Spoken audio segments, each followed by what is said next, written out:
ప్రభు సెలవైతే దేవుడు మీకు ఈసారి ఇంకా ఈ తర్వాత వచ్చేటువంటి ఆదివారం మీకు అవకాశం ఉంటే పెందలకడనే వచ్చి మీ సాక్ష్యాన్ని తెలియజేయవలసిందిగా ప్రభు పేరిట కోరుతున్నాం. సమయం కొంచెమే ఉంది కనుక సమయాన్ని దృష్టిలో ఉంచుకొని ఈ సాక్ష్యాల కార్యక్రమం ఇంతటితో ముగించడం జరుగుతూ ఉంది.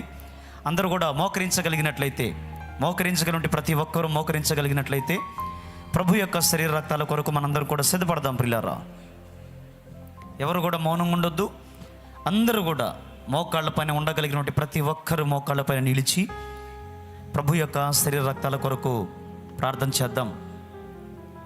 లేఖనం బహు స్పష్టంగా సాక్ష్యం ఇస్తోంది. ప్రియులారా, నా శరీరమును తిని నా రక్తమును త్రాగువాడు నిత్య జీవము గలవాడు, అంత్య దినము నేను వానిని లేపుదును అని లేఖనము సాక్ష్యం ఇస్తోంది. కనుక అందరూ కూడా మీ స్థలాలలో మోకరించి నిలువు మోకాళ్ళపైన నిలబడి ప్రభు యొక్క శరీర రక్తాల కొరకు సిద్ధపడదాం. నా శరీరమును తిని నా రక్తమును త్రాగువాడు నిత్య జీవము కలిగిన వాడు అన్న లేఖనం ప్రకారం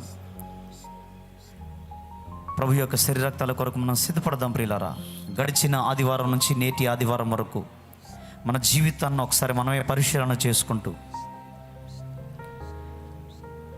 యేసయ్య మన పాపములను క్షమించుట కొరకు కల్వరి శిలువలో చేసినట్టు యాగమును తలపోసుకొనుచు, మీరు దీనిని చేయనప్పుడల్లా నన్ను జ్ఞాపకం చేసుకున్నట్టుకే దీనిని చేయండి అని చెప్పాడు.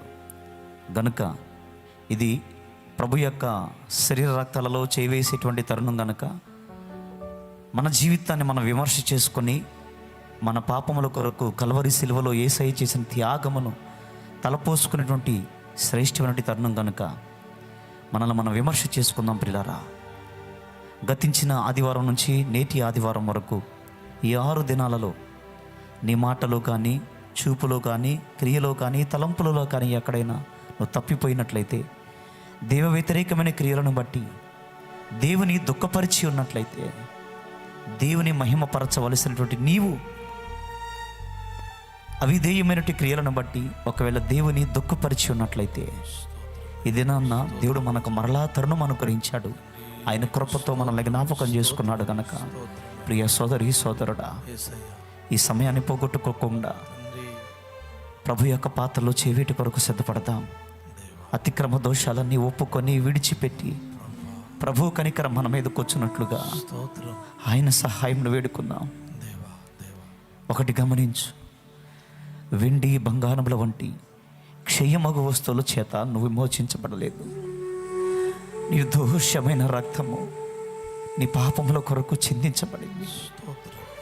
నిరపరాధి నలుగుకొట్టబడ్డాడు. కలవరి శిలువలో 3 మేకుల మధ్యలో ఆయన ఎంతో బాధించబడ్డాడు. కాల్లో చిన్న ముళ్ళు గుచ్చుకుంటేనే నువ్వు తట్టుకోలేవే. నీ దేహానికి చిన్న గాయమైతేనే ఆ గాయాన్ని భరించలేవే. అలాంటిది నిలువెల్లా గాయపరచబడి రక్తమంతా దారబోసిన ప్రేమామయుడు ఆయన. సోదరి సోదరుడా, అంత శిక్ష ఆయన పొందింది నీ కోసం కాదా? నిన్ను నరకం తప్పించి నిత్యరాజ్యం చేర్చుట కొరకు కాదా? ఒకసారి అలా ఆలోచించు. ఇతరుల గురించి ఆలోచించొద్దు. నిన్ను నువ్వు విమర్శ చేసుకో. నిన్ను నీవే విమర్శ చేసుకొని ప్రభు యొక్క పాత్రలో యోగ్యముగా చేవేటి కొరకు సిద్ధపడతాం. అంతకన్నా మునుపు సిలువలో యేసును ఒక్కసారి తలపోయి ఎంత బాధించబడ్డాడు. ఘోరమైనటువంటి అవమానం, ముఖం మీద ఉమ్మివేయటం. నిన్ను చూసి ఎవరైనా నేల మీద ఉమ్మేస్తేనే నువ్వు ఊరుకోలేవే. నిన్ను చూసి ఎక్కడైనా పక్కన ఉమ్మితేనే నువ్వు తట్టుకోలేవే. నన్నే చూసి ఉమ్మేశారు అని ఎంత తలడిల్లిపోతావు. అలాంటిది ముఖం మీదే ఉమ్మి వేస్తే అది ఎంత అవమానం. అంత అవమానాన్ని యేసు భరించాడు కదా, నీకోసమే కదా. దేవా, నా అతిక్రమ దోషాలన్నీ క్షమించు నాయనా. మనల్ని మనం విమర్శ చేసుకుంటూ ప్రభు పాత్ర కొరకు సిద్ధపడదాం. ప్రియులారా,